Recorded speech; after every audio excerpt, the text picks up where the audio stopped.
মেয়েদের কোনো ঘর হয় না, এটা জেনেও মেয়েরা সারা জীবন শুধু ঘর সাজায়। ছোটবেলা থেকে 18 বছর বয়স পর্যন্ত বাবার বাড়িতে ঘর সাজায়, কিন্তু সেখান থেকে তাকে বিদায় নিতে হয়। একসময় সেই ঘরেই তাকে মেহমান হতে হয়।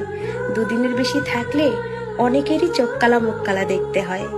এরপর শ্বশুর বাড়ি এসে সেখানেও ঘর সাজায়, এটা দিয়ে সেটা দিয়ে ঘর সাজায়, কিন্তু সেখানেও অনেক মেয়েদের জায়গা হয় না। সেখানেও তাকে অবহেলা লাঞ্ছনা সহ্য করতে হয়।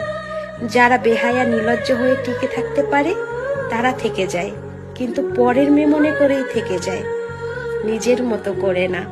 আর যারা সহ্য করতে না পারে তারা চলে যায়, কেউ বা মরেও যায়।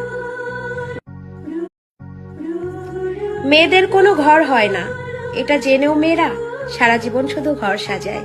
ছোটবেলা থেকে 18 বছর বয়স পর্যন্ত বাবার বাড়িতে ঘর সাজায়, কিন্তু সেখান থেকে তাকে বিদায় নিতে হয়।